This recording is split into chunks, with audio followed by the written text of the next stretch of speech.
The 2-1 Vikings take on the 1-2 Saints across the ocean. The game kicks off at 8:30 a.m. Central Time. And it's kind of a rivalry matchup. So to any first-time listeners, Bryant, I want to level set with you. So when you sit down on a Sunday and you watch some football, are the Saints near the bottom of your list because of the bad memories? Yeah, and that's why I dislocated my finger at the following year. Playing the following year. Yeah, because I was so close. My first NFC championship experience, and it was against them. And yeah, they'll be across the pond playing against the Vikings, who I feel like has a better chance. I hear you there. Yeah. All right, let's get into some of the nuts and bolts stuff. Wes, I'll start with you. So the Jameis Winston, who is their QB1, did not practice today. I think he's suffering from some sort of back malady. He's supposed to practice tomorrow. That's what we were told anyhow today. Would you rather face Jameis or Andy Dalton, who's probably a top 3 backup quarterback in the league? Knowing what you know with a hobbled Winston, rather face Winston or Dalton, Wes? I'd rather face Dalton. Okay. I think for as far as intangibles that these two quarterbacks bring, I think Winston has more intangibles that could possibly doom this Vikings defense. They've been very susceptible to the short to intermediate passes underneath the umbrella coverage. And with Olave, Michael Thomas, Javaris Landry, I think Winston could have a day where he feasts with that coverage. And Dalton, on the other hand, we've seen the ups and downs with Dalton in Chicago. He's far removed from his time in Cincinnati, and I would much rather go up against Andy Dalton than Jameis Winston. Do you must assume, or maybe you don't, that if Winston's a go, then he's going to be, pretty healthy. Yeah, I mean, healthy enough. I know the rigors of the NFL season can wear on guys, but it's week 4, so hopefully he came into the season fairly healthy, and this is just a little bang up that he can adjust to and treat. Well, he can start doing that next week. Well, of course. Ron, Dalton or Winston, which one would you rather face? So I would rather see Winston. A couple of reasons. One, I do think he's, from all reports, it sounds like he's dealing with a lot of pain. So that may make him skittish in the pocket. Obviously Ramczyk and Andres Pete are also on the injury list. So that's 2 of their offensive linemen. So Winston, if he's in pain, and if you get to him, maybe he's good. He's bound to throw some up for grabs. He just does. You don't reach the 30-30 club without, just closing your eyes and throwing sometimes.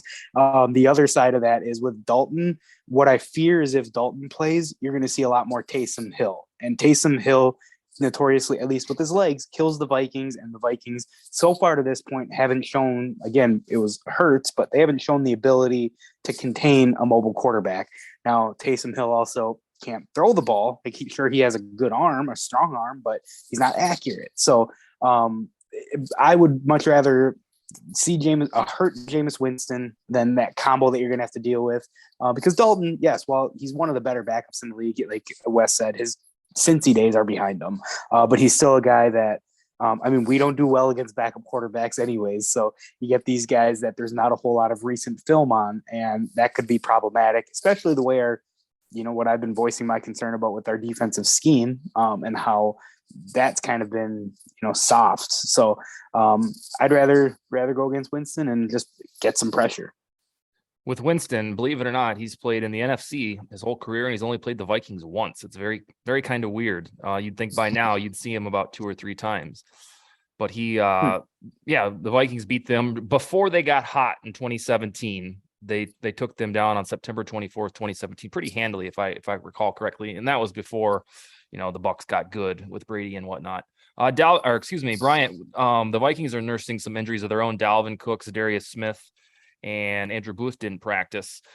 When I know you had some injuries, but not anything that really kept you out of games, but from your teammates and whatnot, like what goes into the questionable status? When does a player know if he's going to play or not? They're over there now, right? No, the Vikings haven't left yet, I don't think. Oh, really? They would know by like Friday, Thursday or Friday. Also, they know when by Friday for sure they're gonna play. when you played, like the injury But sometimes reports a you lot. say questionable. If you said they actually held out of practice, then okay. But sometimes when it's questionable, they still play. They still practiced. Yeah. So you may, I don't know if you remember this or not, but back in when you played, I think this is within the last 5 to 7 years, they changed it where it used to be probable, questionable, doubtful, out. Like they used to be, kind of looking at it from a fantasy standpoint, 25, 50, 75, 100% whether they're going to play. But they got rid of the probable. And so everyone's questionable right off the bat. And like, I guess, do you recall from your playing days because anyone who was probable, like they were playing, but questionable was legitimately a 50-50 split. In your playing days, were there ever any kind of massaging of I know Brady has been on the injury report his entire career. Like Kenny Mayne did a great. Yes, I don't know. I think it's a mental thing. Like have people on their report. Sometimes they have them on there. Sometimes not to have them on there at all. So it's like a mind game to a sense too. So that makes the team prepare for them possibly being there and prepare for them possibly not to be there. And then if they're not playing, it's like you didn't get a chance to really study the backup. So it kind of goes either way. Bryant, how much say does the player have when it comes to, hey, my shoulder's fine, I'm going to play, but the trainer says, you know what, you're not playing? Is there internal arguments or? I think a lot of time the trainer rules you out, then you're okay. out. I see. And you don't really have a say? Your say is like they're going to do things to test it out and see how you feel and stuff like that. But if the trainer just says like, no, you can't go, you just can't go. Was there never a time in your career where the trainer said, nope, you're good, and you're like, yeah, I don't feel quite right?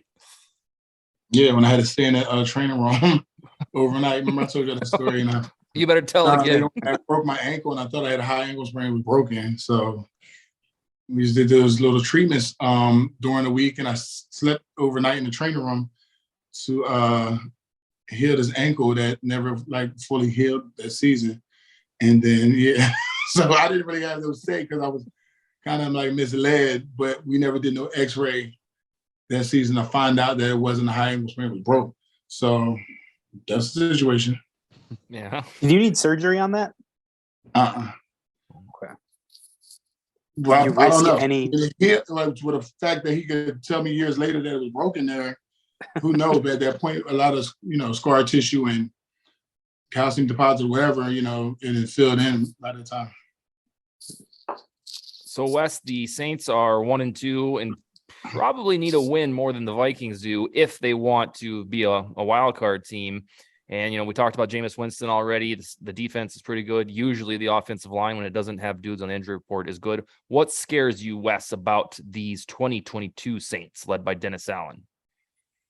The weapons that I mentioned before on offense, particularly in the passing game, just because I see that as an area of weakness for this Vikings defense, at least early on in the games. They have tightened up the coverage and the defense as the game goes on. But as we saw in the Philly game, if they allow the opposing offense to kind of explode, it puts a lot of pressure on our offense, which is still going through some growing pains. And I don't know if they're fully ready to handle a gargantuan comeback. I know they did so last week against Detroit, and this isn't the same Detroit, but at the same time, you don't want your offense to have to do that week in and week out. So that is one. And then also the Saints defense is talented and they are definitely streaky. They can get hot and make plays really quick. So kind of keeping them off balance and in check early on, I think will help both phases of the game. Ron, if one operates under the pretense that the Vikings probably won't beat the Dolphins because the Dolphins are suddenly good, which Wes predicted back in like June, they kind of have to win this week because you don't want to keep bouncing back between 5 and 100 because that's just like last year. So what scares you about these Saints, generally speaking?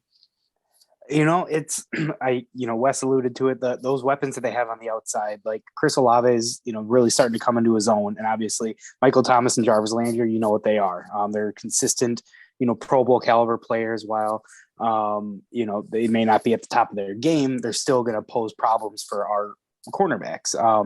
So hopefully that doesn't become, or that gets a little negated by the quarterback play, whether hurt Jameis or an Andy Dalton. But really for me, it's the physicality of their defense. Marshawn Lattimore is one of the best corners in the game. So how are they going to match up with Jefferson? Are they going to go the Darius Slay route, or are they going to go the Lions route where they're just going to have a bunch of eyes on him? So I hope that we're able to kind of scheme against that, because I don't think the other side corner, I don't know if it's still Jenkins or not, but they're not much that I'm really concerned about. But they have had a good defense now for a few years, but I think a lot of that is also predicated on when they play at home in that stadium. So the fact that we're playing in London, they don't have that home field advantage. Bryant, you can attest to this as a left tackle, especially in that Superdome where the noise, it's just like at the Metrodome here, like there's a distinct advantage. So now a neutral site game, it's just going to be loud in general, because I know that stadium's huge, but I don't think it's going to be any competitive advantage one way or another. When we talked about just a second ago with the Dolphins, Bryant, we touched on this Monday too. Can you start to feel a buzz right now in Miami about the Dolphins, or is it a little premature? Yeah, actually I think they play again tomorrow night.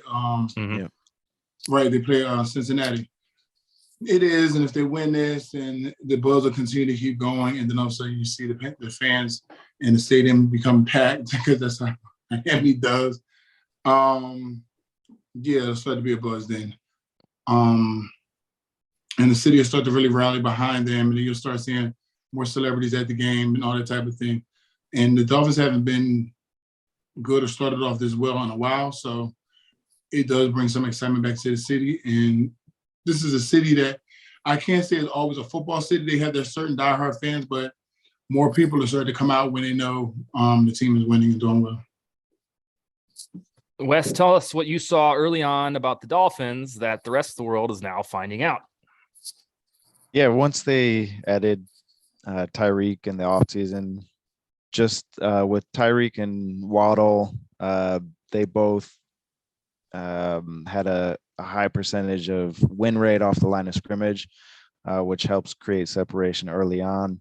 And then Tua, I think, was one of the top quarterbacks in the league for fitting the ball into a tight window, and just kind of mentally putting those two together. I thought that it would be a recipe for success for them. And, early on, it seems to be. That defense as well has been stout the last few years. I think they were a playoff team last year, but Tua got hurt early, and they lost 7 in a row, and then they turned around and won 7 in a row. So just everything that I saw from the year prior and going into this season, I thought they had as good a shot as any to make a push this year. And they've proven it with 3-0 start and ousting the insurmountable feeling Bills last week in a kind of a wacky game. Ron, before we get to predictions, I want to talk about the Vikings defense. I think last week, or one of these last shows that we did, I rattled off, from memory, all the dudes on the depth chart, which should signify or suggest that this shouldn't be just some shell defense that's 28th in the league. That there's no way on God's green earth, with all the dudes they have, starters, that they should just be terrible. So do you foresee, once they kind of acclimate and gel, that this defense stiffens up over the next couple of weeks or month or whatever it might be? Honestly, I need to see it before I can believe it. And for me, it's not a matter of the names or the personnel that's there. to me, it's 100% scheme at this point because, again, going back to a 3-4 defense, the whole idea is to create confusion and get pressure. We haven't done any of that, and we haven't gotten receivers off their spots. So we're playing very soft coverage and, not adding any extra pressure. And even more so, we're dropping Daniil into coverage more than I would like. I understand in a 3-4, you do mix it up and you have different guys coming. So you throw them off guard. But if I have one of the best pass rushers, especially, he's the youngest to ever get 50 sacks, I'm unleashing him as much as I can. I don't want him dropping into coverage. I don't care how big and athletic he is. Let Zadarius Smith do that because he has experience in that role. Let Daniil just wear out the tackle, because he's going up against a right tackle too. So it's not the premium. Lane Johnson's when Philly is different because he's one of the best tackles in the league. Whether it's steroids or not, but he's elite at that position. But typically, as Brian again can attest to, the left tackle's the better one, or usually that's the one that gets all the notoriety. So if you're going up against the right tackle and I'm Daniil Hunter, I'm salivating as much as I can, and I want to rush the quarterback. So I just need to see more consistent pressure generated from the defensive scheme because we have the personnel that can do it. Our defensive tackles with Harrison Phillips and Dalvin Tomlinson, there's a lot of times where they get excellent push, they eat up the double team, and they do a good job, but yet we still get gashed for 6-7 yards on the ground. So again, I don't think it's personnel related. There are times when someone might be in the wrong place, but I think Donatello's got to really show his merit. He's been around the league long enough. He knows what he's doing. I'm not sitting here and saying I know more than him, but I want to see it. I don't want to see vanilla defense. We've seen vanilla offense over the past few years. I don't want to see vanilla defense. It kind of just be go figure if we get a vanilla defense. Yeah. Bryant, in the 2 years we've been doing this show, a lot of our time is spent talking about offensive lines. And one of the things you've said in the past is that an offensive line takes about 4 to 6 weeks to come together in its purest form. Can you attest that a defense might take that long too? It's just different for a defense to me, I feel, because a lot of defense players, like defensive ends and stuff like that, defensive line, they just have to control a gap or shoot a gap. And then on time they really got to communicate is if they're on a game. With offensive line is you got to call out the mic to Sam and recognize things on the fly because they make adjustments on the fly. And they get used to taking the proper steps because we're double teaming together and things like that. So that kind of is a more of a rhythm thing. And if one person on the offensive line makes a mistake on a play, it's a bad play. Mm-hmm. Is it a good chance? But then if you have a defense where everyone on the defense can get blocked and the one defensive end or tackle gets through, makes a sack, that's a big play for them. So I feel like it's more, you got to have chemistry over there, though, but I feel like it's a lot more chemistry needed on offensive line because they have to think on the fly sometimes. Wes, on our NFL themed show, I think 2 years in a row, last year in 2020, we kind of wondered what the Kansas City Chiefs defense was doing for the first half of the season. It would just kind of dick around and not get serious until November. So I'm hoping that maybe this is what the Vikings do too, because I just don't think that the dudes that headline the depth chart are unbecoming of at least an average defense, because thankfully right now it's standing up in the right spots and it's a clutch defense somehow. But when you watch the first 3 quarters, so to speak, it's terrible. It's reminiscent of the old days, and not the good days of the Vikings, but when you and I were growing up and watching the team. So I'm hoping that it can still gel. Do you foresee a time in the near future, Wes, where the defense becomes better than it is right now? Yeah, I believe so. Just to kind of piggyback on what Bryant was saying regarding the offensive line, I think if you look defensively, the secondary of a defense is kind of tasked with the same communication and things that the offensive line is. Offensive line, you have to account for the linebackers and how they're shifting, and then that can all change post snap. Same thing with the secondary. You have to deal with motion and all of that. And if you blow your coverage, you have who was it? Devontae Smith over the top for 67 yards. So As Watkins. Yeah. it was what? Yes, that's right. So I think the communication that will come. It doesn't help with having the injuries that we have. I'd like to see Booth out there a little bit more. We'll have Harry back, which will help. He is a great communicator on this defense, having done so for I think it's 11 years now. So having him out there will definitely help. Our safeties, I mean, man, one man goes down, the other man steps in, and we are deep at safety, and that's a beautiful thing to see.